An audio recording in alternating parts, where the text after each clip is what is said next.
90-degree angles on it. So each one's a 45. I've only never used a corner. What's this, origami?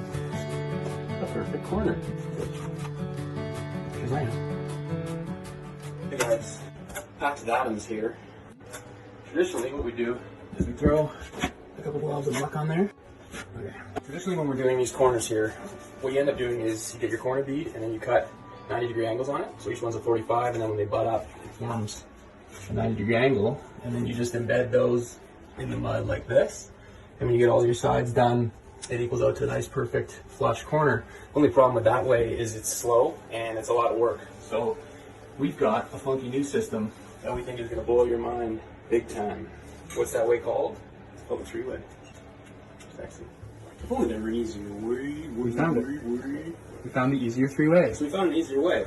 Are you gonna take this, or I gotta just line out? I gotta put a bit more muck up here.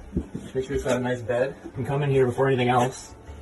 Slap some mud on, and without a whole lot of skill, you're gonna throw these guys up in your corners first before you do any of your beading. And it's gonna save you a lot of time and effort. You might even say it's so easy that Dan can do it, but he's still not allowed to. Okay. Well, they do come in a handy dandy Ziploc bag. Okay, so fresh off the press, they look like this. You're probably thinking, how does that help me in the corner? What's this, origami? Well, yeah, kinda. Then you go ahead and I'm gonna crease it, and I'm gonna crease it. And now, as you can see, when I fold it, I'm left with a perfect corner.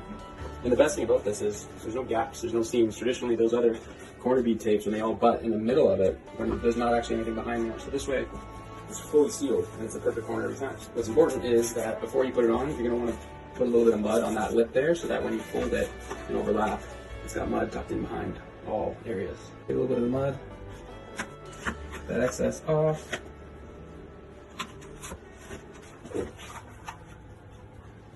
Shazam.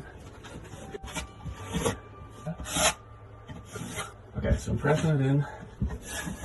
And the last thing you want to do is just take your knife and create a groove on each side, like so. And what do? We three-wayed one corner. I'm going to three-way a couple other corners. We'll check back in. You might notice as you're getting into it that your first three-way is a little bit scary, but it's important to remember that everyone's scared in their first three-way. So you just got to stick with it and know that you're going to get better. Every three-way will get easier and smoother and faster. Now that I'm a pro, I'm ready to put my regular corner bead in and connect dots. Whereas before, I would run this all the way from corner to corner. Now, I'm going to try just to butt it up with these three-way corners here. So I'm going to backfill that with some mud, and I'm going to smooth that in. Okay, so I've got a nice bed of mud. Corner bead, connect the dots between my three ways. Should really jam it in there. There's 45. Double those edges. Fix this mud out of there. Hey, your uncle. What do you think of that?